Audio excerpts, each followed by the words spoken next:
Ils sont là côte à côte, et pourtant tout en affirmant des horizons différents, un évêque représentant l'Église catholique, le grand rabbin représentant la communauté juive, et le recteur de la grande mosquée représentant les musulmans.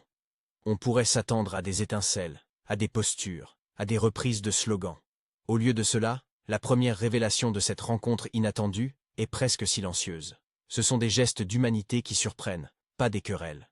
Ce sont des confidences, des aveux de doute, des appels aux soins qui traversent les discours et, à plusieurs reprises, coupent court aux préjugés que l'on porte sur l'autre. La réunion se tient dans un lieu neutre, choisi pour son caractère symbolique. La laïcité n'est pas un obstacle ici. Elle est le cadre qui permet que la parole circule. Le journaliste modérateur introduit la séance en rappelant le fil rouge du débat. Foi, doute, laïcité et place des religions dans la cité. Chacun se présente par sa fonction, sans fioriture, ni recherche d'ego. Le ton est posé, curieux. Le public attend des révélations, comme promet le titre. Mais ce que l'on promet vraiment, c'est d'entendre des histoires qui changent la manière dont on imagine les cloisonnements religieux. Avant d'aller plus loin, une petite invitation. Si ce sujet vous parle et que vous voulez suivre d'autres rencontres de ce type, abonnez-vous pour ne rien manquer. Il commence par la question qui semble la plus intime. Qu'est-ce que Dieu pour vous? 3 réponses. 3 métaphores simples, mais révélatrices. L'évêque parle de Dieu comme d'un souffle, d'un air que l'on respire sans toujours le mesurer, une présence qui soutient sans écraser.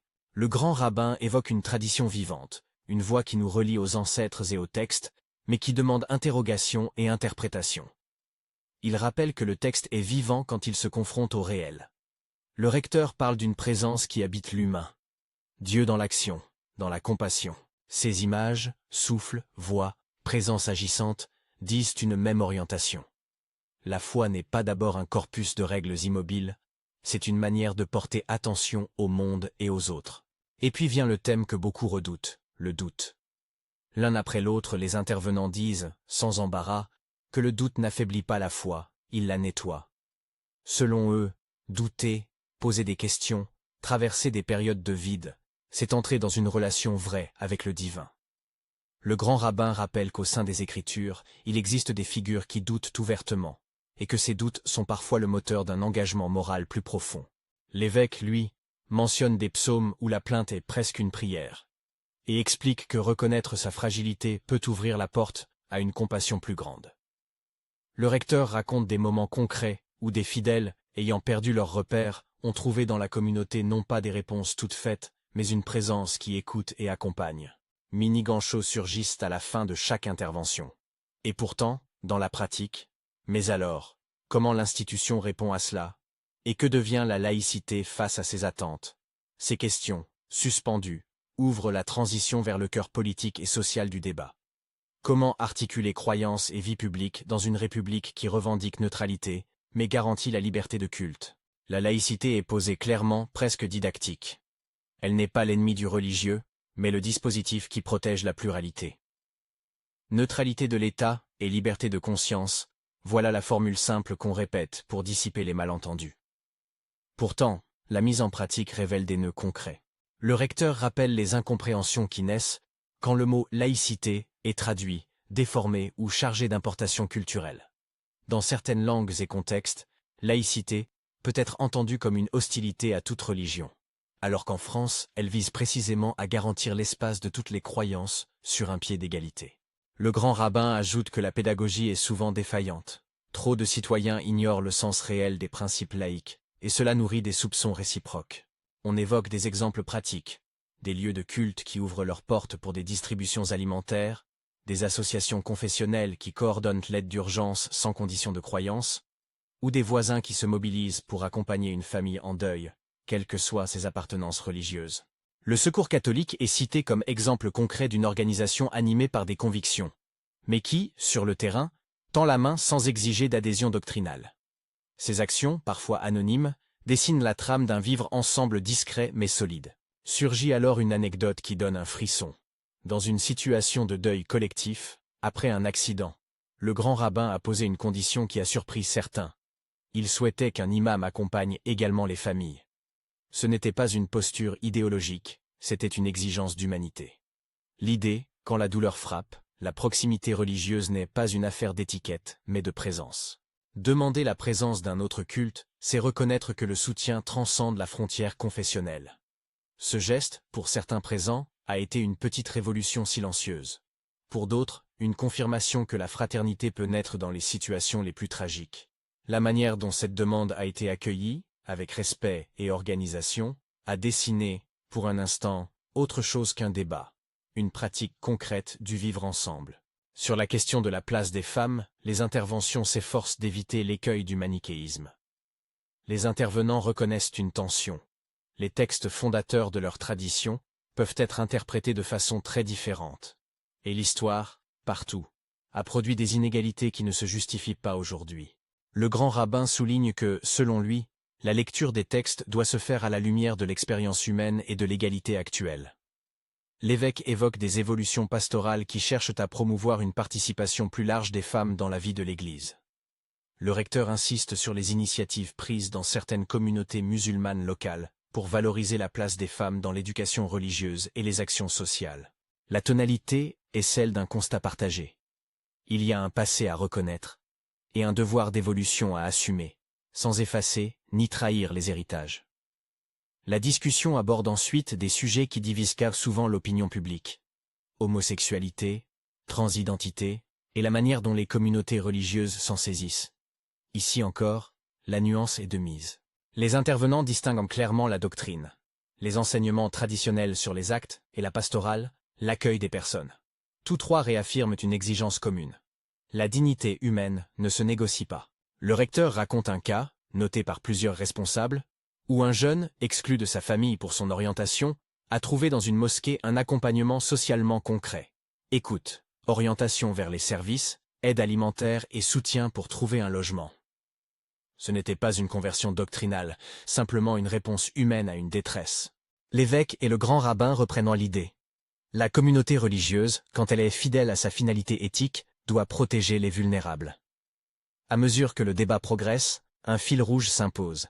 L'accueil inconditionnel est souvent pratiqué sur le terrain, même si les discours théologiques peuvent rester prudents. Plusieurs témoignages convergent vers la même impression. Sur le terrain, prêtres, rabbins et imams travaillent côte à côte sur des dispositifs de secours, d'accompagnement funéraire, d'aide aux migrants, et parfois sur des équipes mixtes de médiation.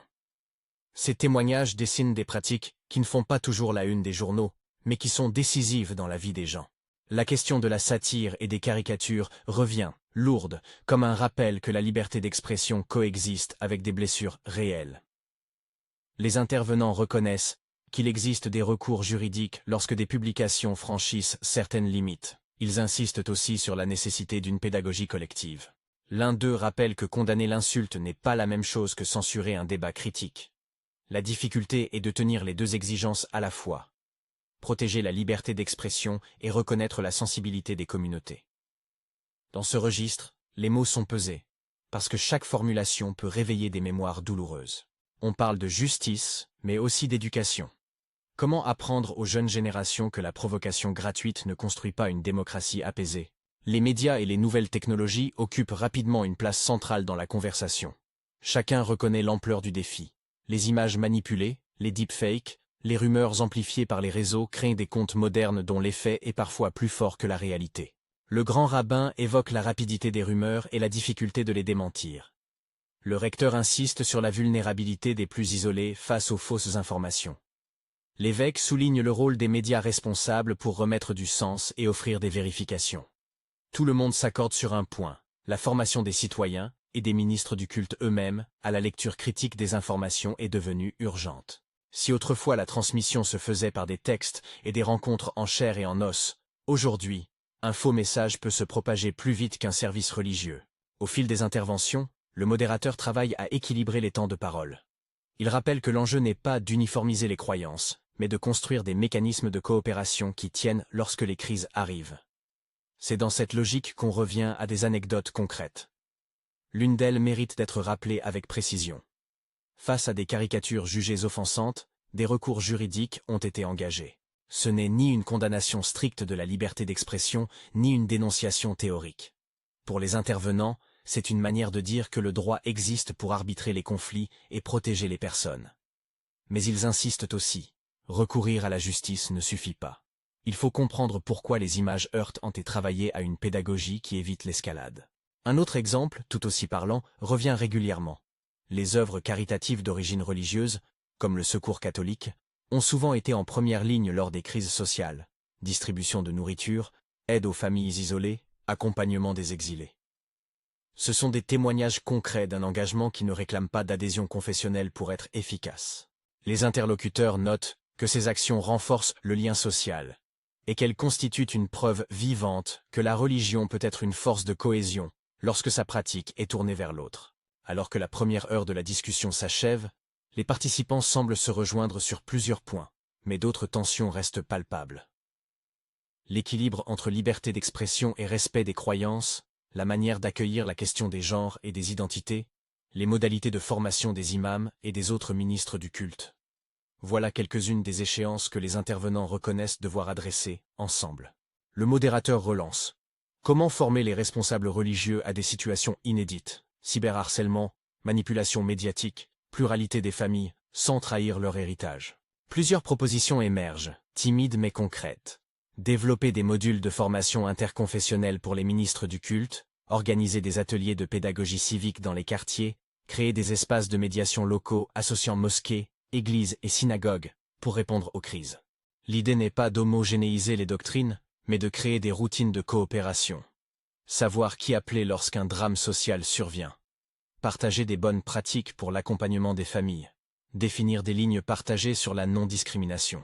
C'est ici qu'une autre anecdote refait surface et prend un tour presque prophétique.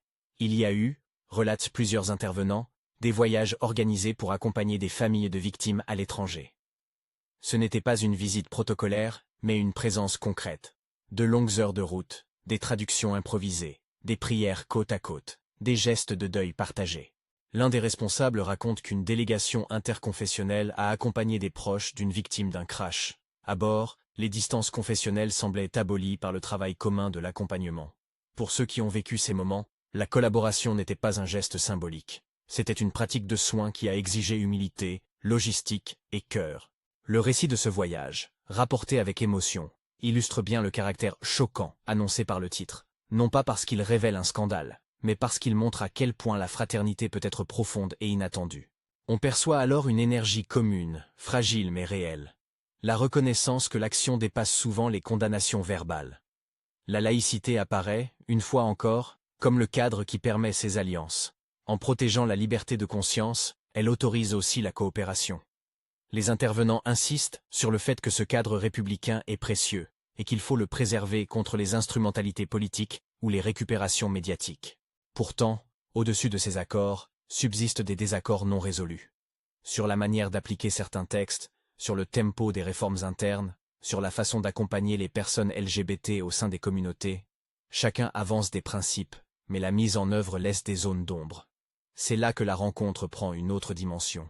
Elle ne prétend pas abolir les différends. Elle propose de les habiter ensemble, avec méthode et respect. Le grand rabbin le dit avec une image. On ne s'attend pas à effacer la différence. On s'attend à apprendre à la traverser. L'évêque ajoute que la fraternité ne signifie pas confusion, mais responsabilité partagée. Le recteur, quant à lui, insiste sur l'importance d'outils concrets. Des référentiels éthiques, des formations aux situations de crise, des lieux de rencontre réguliers.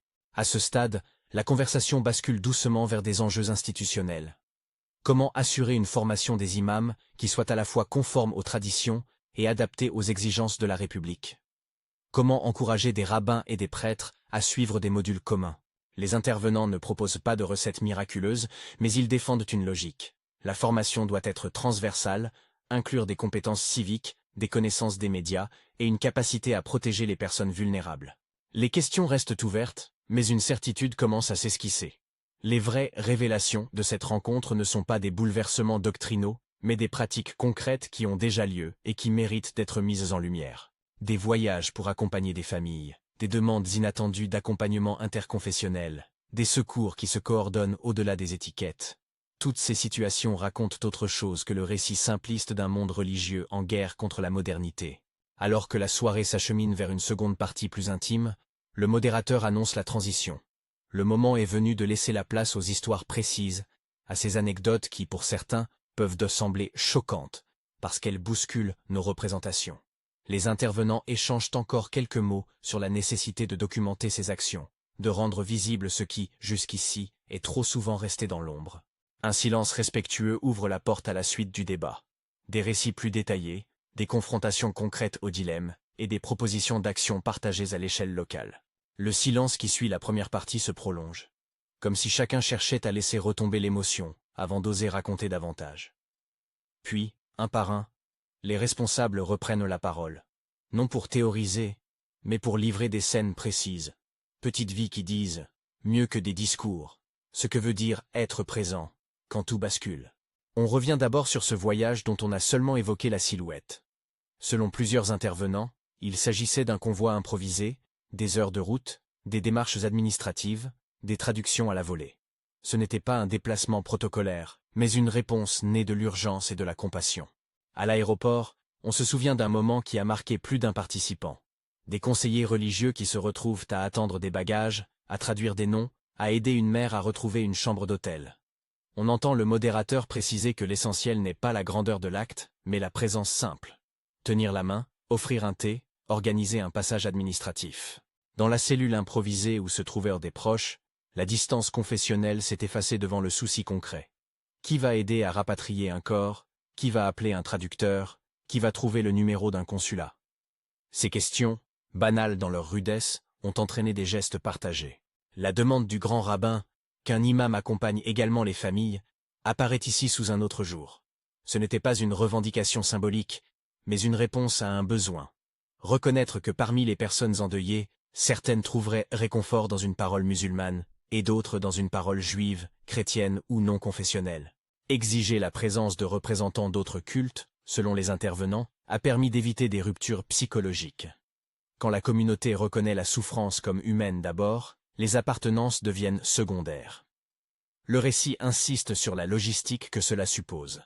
Prévenir les services hospitaliers, s'entendre sur des horaires de prière pour ne gêner personne, organiser les espaces de recueillement pour que chacun puisse trouver un coin paisible. Cette organisation, racontée avec détail, donne à voir une fraternité concrète. Et c'est là l'une des révélations que tout le monde retient. La capacité d'organiser ensemble, en urgence, pour servir la dignité des victimes. À côté de ces récits de terrain, le secours catholique revient comme une figure familière du quotidien. Plusieurs intervenants insistent sur le fait que ces associations religieuses, loin d'être des acteurs périphériques, tiennent souvent la première ligne sociale. Distribution alimentaire, hébergement d'urgence, accompagnement administratif des personnes migrantes. On explique que ces structures fonctionnent sur des réseaux locaux où prêtres, volontaires musulmans et bénévoles juifs peuvent, sans grandes annonces, se retrouver pour coordonner une aide. L'un des participants rapporte, non sans une certaine fierté tranquille, une nuit où des bénévoles ont attendu à la gare un groupe de personnes exilées, se relayant pour acheter des tickets, veiller sur des bagages et trouver un gîte temporaire. Là encore, la révélation n'est pas sensationnelle. Elle tient à la répétition de petits gestes qui, cumulés, dessinent un filet social. On sent, derrière ces histoires, une inquiétude partagée. Comment rendre visibles ces pratiques, sans les instrumentaliser? Le modérateur relève que l'oubli est un risque autant que la récupération politique.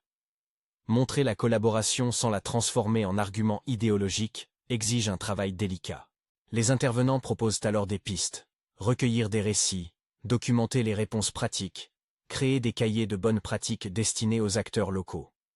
L'idée est de produire des outils concrets, pas des prix d'honneur ni des certitudes morales. La conversation glisse naturellement vers la question de la formation des ministres du culte, un thème que tous désignent comme prioritaire. Les interventions convergent sur plusieurs points. La nécessité d'outils civiques, la maîtrise des codes administratifs, la capacité à repérer des situations de vulnérabilité et, de plus en plus souvent, une culture numérique de base. On entend l'évêque souligner que, historiquement, la formation des prêtres comporte des volets philosophiques et pastoraux. Mais aujourd'hui, il faut ajouter l'accompagnement des personnes en souffrance dans un monde où la famille n'est plus toujours le premier recours.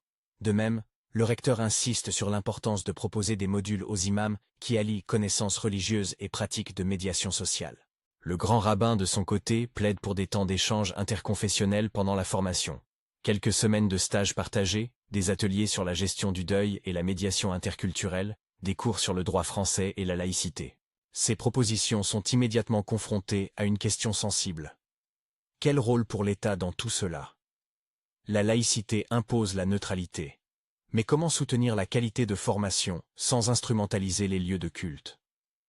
Les intervenants tiennent une ligne prudente. Ils envisagent des collaborations avec des universités, des centres de formation civique, des ONG spécialisées, plutôt que des programmes imposés par l'État. L'objectif exposé est clair, favoriser la compétence professionnelle des ministres du culte tout en respectant leur autonomie religieuse. Des partenariats oui, des subventions qui conditionnent les contenus non. La nuance est importante et revient plusieurs fois dans le débat. Un autre sujet, qui traverse toute la rencontre, occupe encore la parole. La place des femmes dans les institutions religieuses. Les intervenants n'éludent pas la difficulté. On y retrouve la même tonalité qu'ailleurs. Honnêteté sur l'histoire, mais volonté de changement. Le grand rabbin rappelle que, dans l'interprétation qu'il défend, les textes doivent dialoguer avec l'expérience contemporaine. Il évoque des instances qui, au cœur des communautés, travaillent à élargir les responsabilités des femmes. L'évêque fait état de démarches similaires, évoquant des équipes pastorales où les femmes occupent des rôles de coordination, d'enseignement et d'accompagnement spirituel. Le recteur rapporte des initiatives locales, écoles religieuses, associations de femmes musulmanes, qui promeuvent l'éducation et la responsabilité civique. Mais tous admettent que ces avancées sont inégales selon les milieux, et que la tentation du repli identitaire peut freiner les évolutions. Le débat s'attarde sur la pédagogie nécessaire pour porter ces transformations sans fracturer les communautés. Il n'est pas question d'imposer des modèles venus d'en haut, il s'agit plutôt d'accompagner des processus, d'offrir des formations de leadership aux femmes, des espaces où les expériences se partagent, des dispositifs de médiation en cas de conflit. Ici aussi, la laïcité prend sa place. En garantissant l'égalité des droits civiques, elle offre un horizon commun où se déploient des pratiques nouvelles. Les responsables insistent. La réforme durable vient moins d'un décret que d'un travail de longue haleine, d'un changement de culture institutionnelle. Sur les questions LGBTQ+, et de transidentité, la conversation se teinte d'une lucidité parfois douloureuse. Les intervenants rappellent la distinction qu'ils établissent, avec précaution, entre doctrine et accueil pastoral. Pour nombre d'entre eux, le principe non négociable est la dignité humaine et l'interdiction de toute violence ou exclusion. Le recteur raconte le cheminement d'un jeune exclu qui a trouvé, sans jugement, un accompagnement matériel et psychologique auprès d'acteurs religieux locaux. L'évêque et le grand rabbin confirment qu'il existe des services d'écoute et d'orientation offerts par des paroisses, des associations juives et des mosquées. Mais ils reconnaissent aussi que les chemins pour intégrer pleinement la diversité des identités sont loin d'être tracés. Les propositions portent davantage sur l'accueil, créer des cellules d'écoute, des référents formés pour orienter vers des services sociaux, que sur des changements doctrinaux explicites. Le ton est le même. Responsabilité éthique et prudence théologique. Le modérateur pose une question que beaucoup se posent en dehors de la salle. La justice pénale et les recours juridiques face aux offenses commises par des médias. Ici, la discussion prend un tour juridique et pédagogique.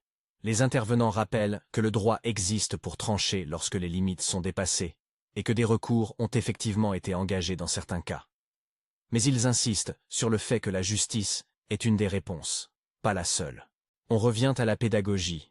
Expliquer pourquoi certaines images blessent, travailler avec les rédactions pour éviter l'escalade, développer des programmes éducatifs qui enseignent les codes de la liberté d'expression et de ses limites. Certains évoquent des expériences locales où la médiation entre une rédaction et une communauté a permis de transformer une crise en opportunité d'échange. Le mot-clé revient, ne pas confondre condamnation morale et réponse judiciaire. Vient ensuite un chapitre moins attendu, mais de plus en plus présent dans leurs échanges, l'impact des technologies numériques et de l'intelligence artificielle sur la vie religieuse et la vie sociale. Le grand rabbin souligne la vitesse à laquelle les rumeurs se propagent, et le recteur met en garde contre les contenus manipulés qui prennent la forme de faux discours ou de faux propos attribués à des responsables religieux. L'évêque, attentif au rôle des médias responsables, rappelle que l'ère des images et des clips courts exige une vigilance renforcée. Les Three suggèrent des réponses complémentaires, former les acteurs religieux à la vérification de l'information, inciter les fidèles à des réflexes critiques, et créer des cellules de veille interconfessionnelles chargées de détecter et de contester les contenus manifestement mensongers. L'idée d'un réseau de fact-checking religieux, sans pouvoir coercitif, mais avec une forte valeur symbolique, est avancée. L'objectif n'est pas de contrôler la parole, mais d'apporter une réponse rapide et fiable, lorsque des images truquées ou des citations fausses menacent la paix sociale. La question des deepfakes, ces vidéos hyper réalistes mais fausses, est prise au sérieux. Les intervenants imaginent des scénarios inquiétants. Sermons falsifiés, déclarations manipulées, rumeurs d'incitation à la haine. Ils conviennent que la prévention passe par l'éducation numérique et par des processus de transparence.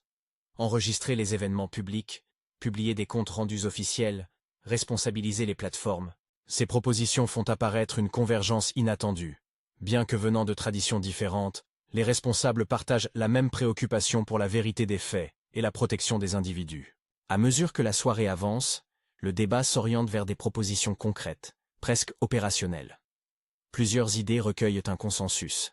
La création d'un kit d'urgence interconfessionnel, destiné aux collectivités locales, la mise en place de modules de formation civique et médiatique dans les centres de formation des ministres du culte, la création, à l'échelle régionale, d'équipes mixtes de médiation et d'accompagnement social. Des actions de proximité sont décrites. Ateliers de laïcité dans les collèges animés conjointement par des représentants des cultes et par des enseignants.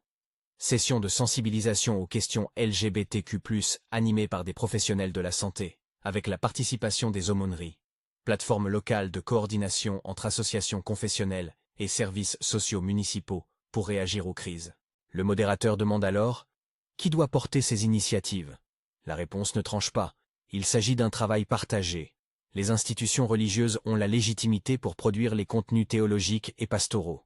Les acteurs civiques locaux, municipalités, associations de quartier, établissements scolaires, ont la capacité d'organiser des actions de terrain. Les universités peuvent apporter des ressources pédagogiques et des évaluations. L'idée d'un partenariat souple, fondé sur des conventions locales, revient comme une solution pragmatique. Préserver la liberté de conscience, tout en encourageant des pratiques qui protègent les personnes. À ce stade, la rencontre bascule vers un moment plus intime encore. Des anecdotes personnelles qui, au fil du récit, confirment la fraternité constatée. L'un des intervenants évoque une soirée où, après une cérémonie, des membres de différentes communautés ont discuté longuement autour d'un repas. Les échanges portèrent sur des choses simples. La cuisine, les fêtes familiales, les jeux des enfants. C'est dans ces moments-là, dit-on, que la méfiance se dissout. Un autre raconte comment, à l'occasion d'un incident local, un imam a pris l'initiative d'appeler un rabbin pour demander conseil sur la meilleure manière d'aider une famille juive en détresse. Pas une démarche publique, mais un coup de fil discret, chargé d'humanité. Ces récits servent de contrepoint au débat plus politique et juridique. Ils rappellent que la transformation sociale se fait d'abord dans la proximité, dans l'attention aux vies ordinaires. Le modérateur demande alors comment rendre plus systématiques ces gestes. Les propositions reprennent créer des jumelages de paroisses, mosquées et synagogues dans des quartiers mixtes, organiser des jours de solidarité interreligieuse dédiés à des actions pratiques, nettoyage d'un square, distribution alimentaire commune, accompagnement scolaire. Le principe est simple. Travailler côte à côte sur des tâches matérielles forge la confiance. Un moment fort survient lorsque la discussion revient sur la question des jeunes. Tous reconnaissent que la jeunesse est à la fois une chance et un défi. D'un côté, elle est souvent plus ouverte aux rencontres, plus mobile, moins marquée par des antagonismes historiques. De l'autre, elle est vulnérable aux discours radicaux et aux manipulations en ligne. Les intervenants appellent à des initiatives ciblées. Camps d'été interconfessionnels axés sur le service et l'engagement civique. Espaces de dialogue dans les universités. Programmes de mentorat associant jeunes et responsables religieux formés à la médiation. Ils insistent sur la nécessité de mixer les activités. Pas seulement des débats théoriques, mais des projets concrets où les jeunes travaillent ensemble sur des objectifs tangibles. Avant la fin, le débat touche à une question délicate. La satire et la provocation dans l'art et la presse. Les intervenants gardent une posture équilibrée. Ils réaffirment la valeur de la liberté d'expression, indispensable à la démocratie, mais ils rappellent aussi les blessures que peuvent causer des images et propos gratuits. L'un des responsables observe qu'il existe une frontière ténue entre critique utile et humiliation gratuite. L'autre insiste sur l'importance d'enseigner aux nouvelles générations la capacité à distinguer la critique argumentée de la provocation destructrice. Ils évoquent des initiatives de médiation entre rédaction et communauté, des rencontres pédagogiques organisées par des écoles de journalisme, Des ateliers où l'on explique le contexte historique et symbolique de certaines représentations. L'idée centrale, la responsabilité est partagée. Et la réaction ne doit pas se limiter à l'outrage et à la plainte, mais chercher à comprendre et à faire comprendre. Alors que le débat touche à sa fin, une image revient à plusieurs reprises comme un fil conducteur. Le sourire. Pas le sourire naïf qui gomme les conflits, mais le sourire qui ouvre une porte, qui accueille une parole, qui reconnaît l'autre. Pour certains, ce geste simple résume l'essentiel de ce qu'ils ont vécu lors de ces actions conjuguées. Le grand rabbin le formule ainsi: le travail commence par un geste d'humanité.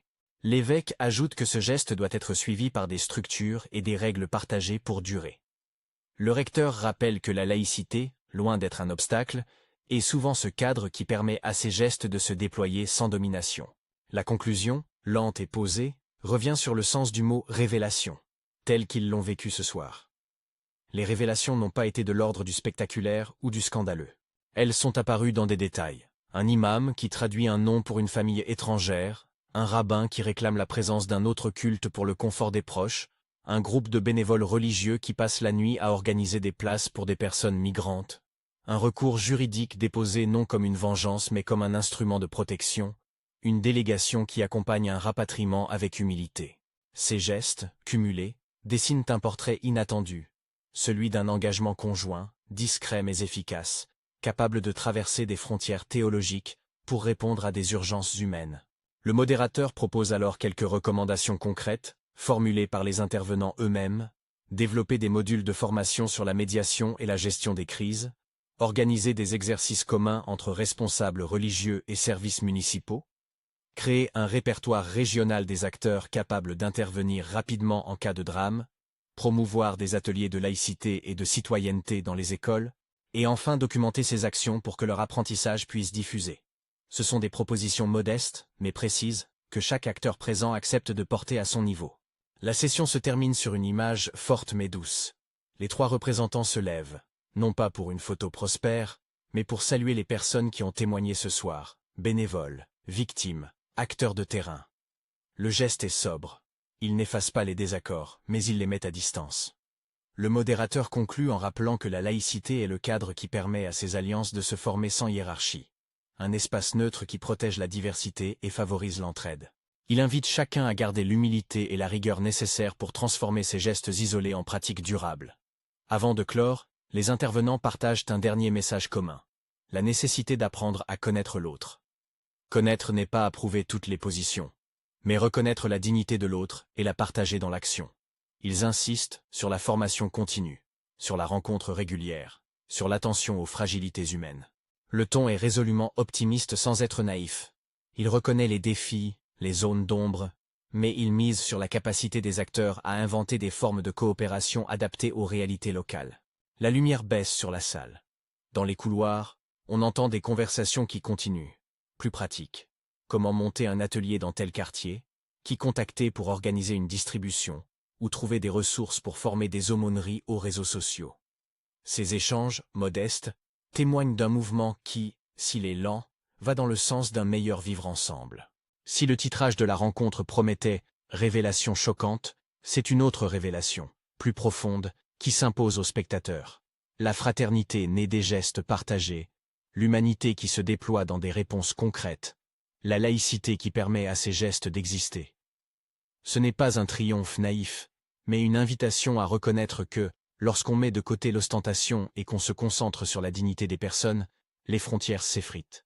Pour prolonger cette réflexion, si cette rencontre vous a touché et que vous souhaitez voir d'autres dialogues de ce type, continuez la conversation en commentaire, avec respect et curiosité.